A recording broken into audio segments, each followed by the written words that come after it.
Hola, mi amigo querido. Vamos al estudio de la lección número 6 para el 8 de noviembre del año 2025. El título de la lección es El enemigo interno y el propósito de la lección es mostrarnos que la victoria de Israel estaba garantizada mientras el pueblo obedeciese el pacto de fidelidad que había hecho con Dios. Cuando el pueblo se olvidaba de ese pacto, de fidelidad, de obediencia, de sumisión a Dios, ahí venía la desgracia. Pero durante su peregrinaje por el desierto, Israel aprendió una lección que todos tenemos que aprender. El verdadero enemigo no estaba fuera.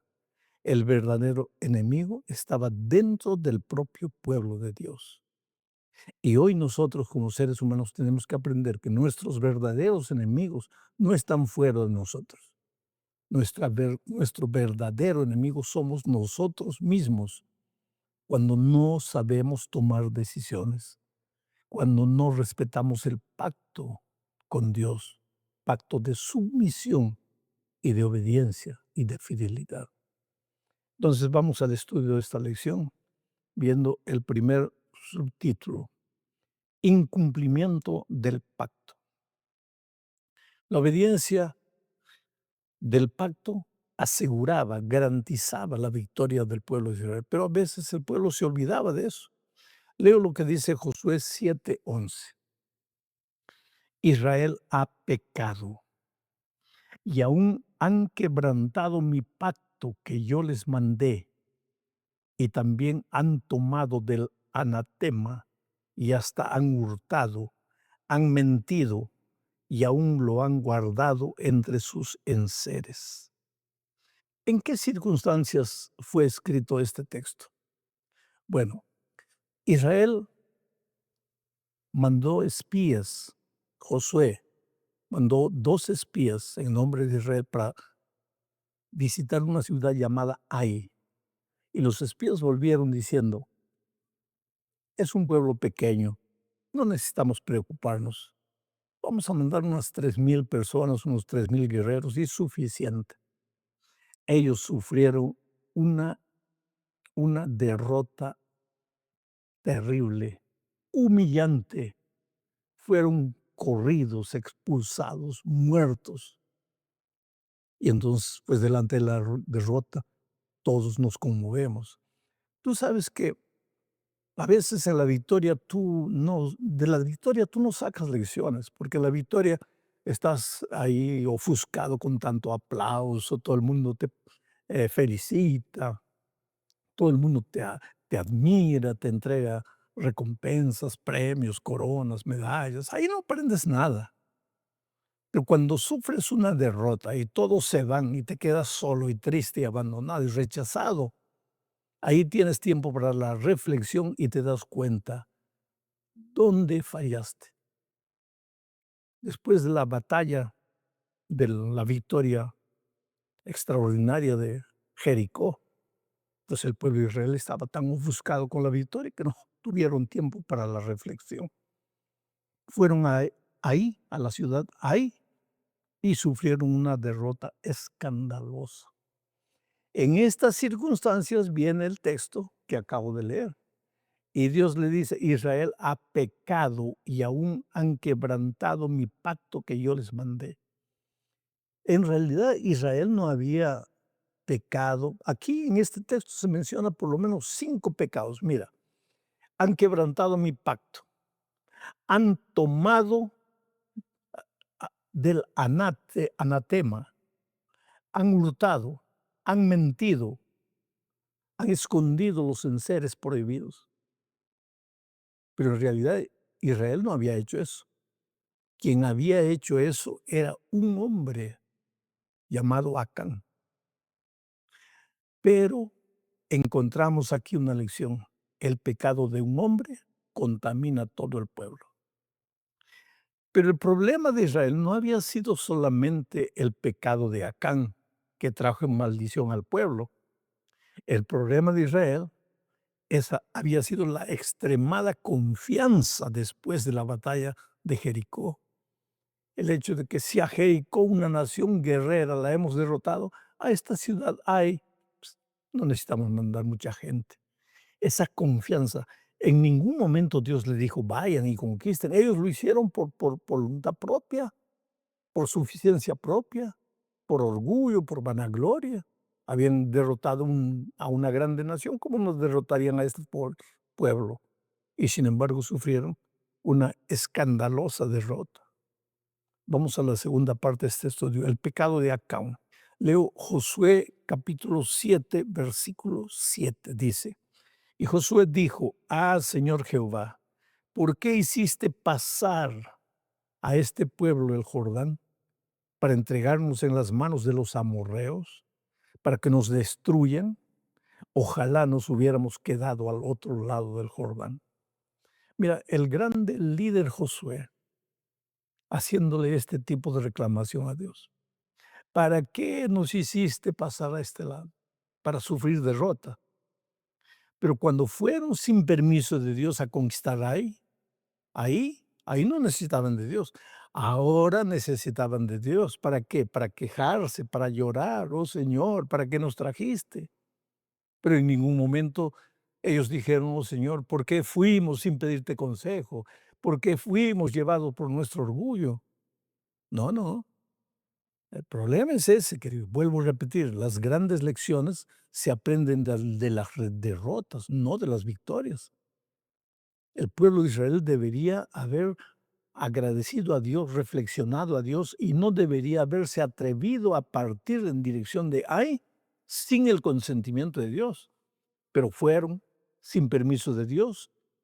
Los espías que investigaron la ciudad de Ai volvieron diciendo: "Es un pueblo chiquito, no necesitamos gastar tanto recurso humano, vamos a mandar 3,000 personas suficiente". Y esos pobres 3,000 murieron, huyeron, fracasaron terriblemente. Esto nos lleva a la tercera parte, decisiones equivocadas. Los grandes pecados de la vida nacen en la cabeza. Tomamos decisiones erradas. Nadie peca porque pecó. El pecado empieza en la cabeza de alguna o de otra manera. Oh, querido, cuando el enemigo quiere llevarnos al suelo, comienza a trabajar no con nuestros pies para que tropecemos, comienza a trabajar con nuestra cabeza, con nuestras ideas, con nuestra mente.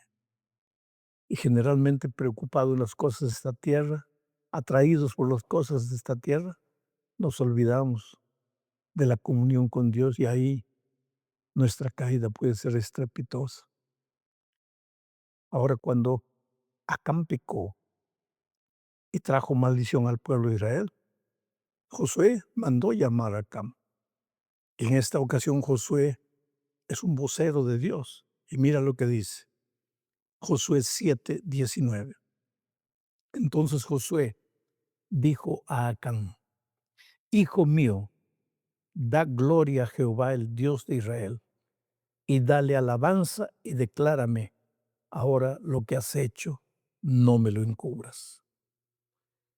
Es interesante la manera como Josué se aproxima de Acán. Hijo mío, crea confianza. Hasta los peores pecadores merecen misericordia y amor. Es triste cuando alguien cae como los otros seres humanos, tan pecadores como el que cayó. Nos sentimos en el derecho de maltratar, de humillar, de herir, de golpear. Josué, que había pecado de cierta manera al no consultar con Dios para conquistar a Ai, ha había confiado en sus propias fuerzas para mandar espías y después invadir sin la permisión de Dios. Ese Josué tuvo la capacidad de hollarse a sí mismo, mirarse a sí mismo y después decirle a Acán: "Hijo mío, yo te entiendo, tú eres un ser humano, tu pecado no es mi pecado, nuestros pecados son diferentes a los ojos de los hombres, pero a los ojos de Dios tú eres tan pecador cuanto yo. Hijo mío, alaba el nombre de Dios". Humíllate ante Dios. Nadie puede alabar a Dios si no se humilla ante Él. ¿Y qué quiere decir humillarse ante Dios? Reconocer que tú eres ser humano, reconocer que Dios es Dios. No justificar tu pecado, no tratar de explicar tu pecado, simplemente humillarte, reconocer. Y entonces Josué le dice, ahora declárame qué es lo que has hecho. Y si tú ves el resto de la historia, vas a ver que Acán dice, sí, erré. No debería haber tomado lo que Dios dijo que no debía tomar. No debería haber hecho lo que Dios dijo que no debería hacer. Fui humano, fui culpado, traje vergüenza, traje dolor, traje tristeza a mi pueblo. Todos los seres humanos cargamos en nosotros lo que se llama la naturaleza pecaminosa. El pecado de todos no es igual ante los ojos de los hombres, pero ante Dios es el mismo pecado. Por eso la Biblia dice que todos pecamos y estamos destituidos de la gloria de Dios. No hay justo, ni siquiera uno. Desde la cabeza hasta los pies, todo es llaga podrida. Cabeza, pensamientos, pies, acciones, todos cargamos la naturaleza pecaminosa. Y es por eso que todos dependemos de Dios, buscarlo cada día y orar arrepentidos a sus pies. Cada día es un nuevo día. Por eso Elena de White dice, conságrate a Dios cada mañana. Haz de este tu primer trabajo. Cada día es una página en blanco que Dios nos entrega. Acán falló, el pueblo de Israel falló, Josué falló, todos fallaron.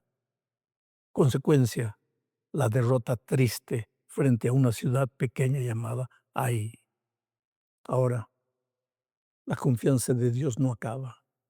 El hecho de que has caído una vez no quiere decir que ya caíste para siempre, que no te puedas levantar. E Israel se levantó y ahora Dios le mostró que cuando respetas el pacto de amor y fidelidad con Él, las cosas pueden cambiar a tu alrededor.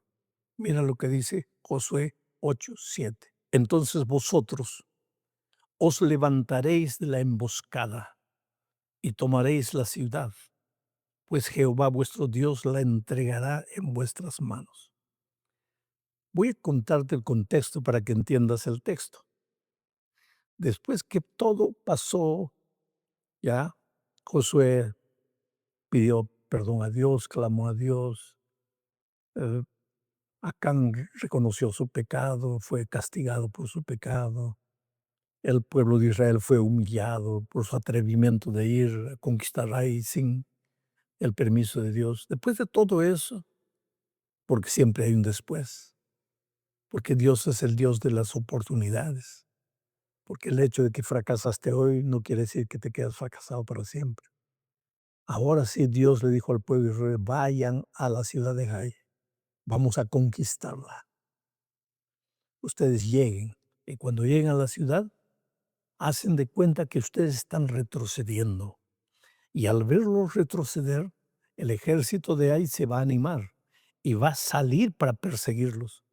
Pero ustedes no retrocedan completamente. Quédense preparando una emboscada. Y cuando el pueblo de Ai salga atrás de ustedes, ustedes los agarran en el camino. Y así fue la gran victoria. Pero lo que voy a leer el texto nuevo para que entiendas. Entonces vosotros os levantaréis y tomaréis la ciudad, pues Jehová vuestro Dios os entregará en vuestras manos.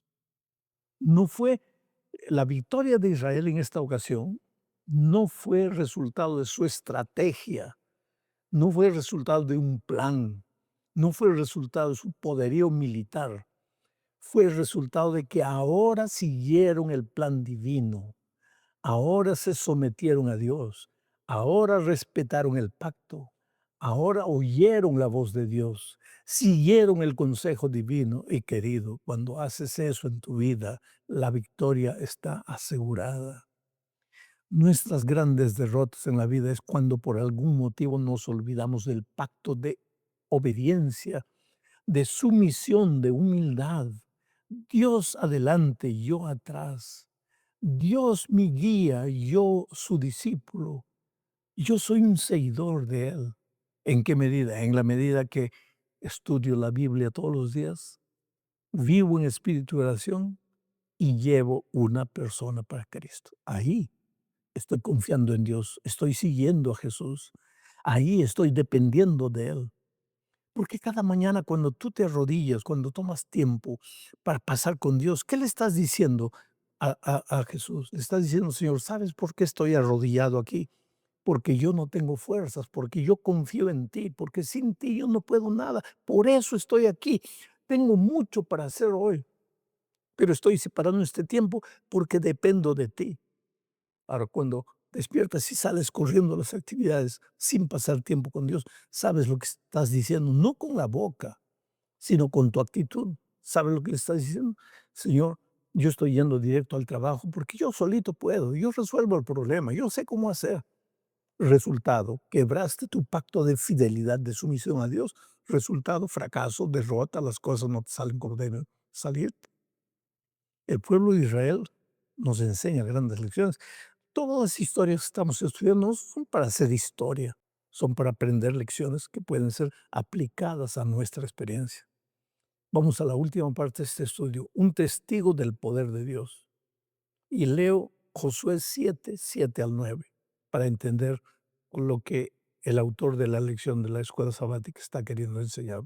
Y Josué dijo: "Ah, Señor Jehová, ¿por qué hiciste pasar a este pueblo el Jordán para entregarnos en las manos de los amorreos, para que nos destruyan? Ojalá nos hubiéramos quedado al otro lado del Jordán. Ay, Señor, ¿qué diré ya que Israel ha vuelto la espalda delante de sus enemigos? Porque los cananeos y todos los moradores de la tierra oirán y nos rodearán y borrarán nuestro nombre de sobre la tierra. Y entonces, ¿qué harás tú a tu grande nombre? Esta es la última parte que quiero destacar. En la derrota que el pueblo de Israel sufrió con Ai, en esa oración que Josué le hace a Dios: Señor, ¿para qué nos trajiste aquí para sufrir la derrota? Olvidándose de decir, nos olvidamos de ti, no seguimos tu consejo y por eso fracasamos.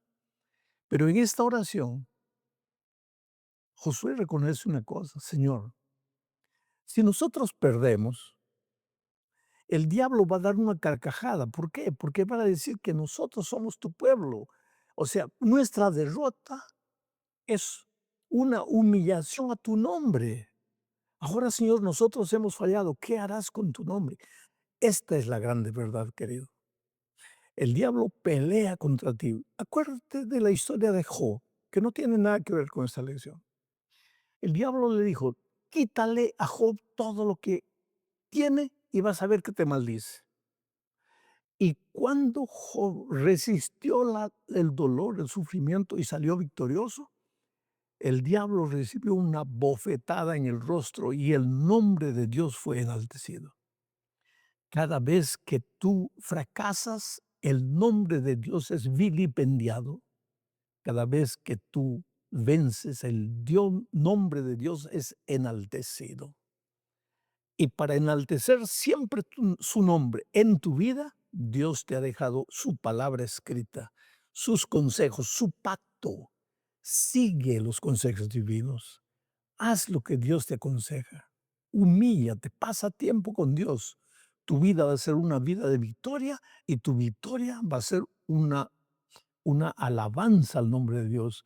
Y cuando las otras naciones te vean, se van a preguntar: ¿qué tiene este hombre que Dios lo bendice tanto? Yo te podría contar historias tras historias de gente que estaba derrotada, humillada, perdida, acabada. Conoció a Jesucristo, se entregó a Jesús. Entró en un pacto de fidelidad con Dios, de obediencia, de humildad con Dios. Y Dios lo bendijo y hoy día son prósperos en todos los aspectos de la vida, no solo en el aspecto financiero, Hoy día los hijos de esas personas son grandes instrumentos de Dios, médicos, enfermeras, pastores, porque cuando Dios acepta, perdona, transforma, restaura, hace de nuevo. ¿Por qué? Porque en tu vida está en juego el nombre de Dios, porque de tu victoria, cada victoria tuya es una bofetada en el rostro del enemigo. En este gran conflicto entre el bien y el mal, el diablo va a hacer de todo para tirar por tierra el nombre de Dios, tirándote a ti por tierra. Y Dios va a hacer todo lo que pueda para que tú camines con Él a fin de que tu vida sea una vida de victoria, de alabanza y de loor al nombre de Dios. Que Dios te bendiga, querido. Un gran abrazo. Muy bueno estar contigo. No tengas miedo a las luchas de la vida. Esta semana de repente vas a enfrentar momentos difíciles en la casa, con la esposa, con algún hijo tal vez. Hay mucha gente que ora por ti. Y mis queridos hermanos, ustedes que siempre están entrando a la página, escribiendo sus comentarios, escriban ahí, respondan a otras personas que están registrando sus pedidos de oración. Somos una gran familia, oremos los unos por los otros, crezcamos juntos y preparémonos para el encuentro con el Señor Jesucristo. Un abrazo.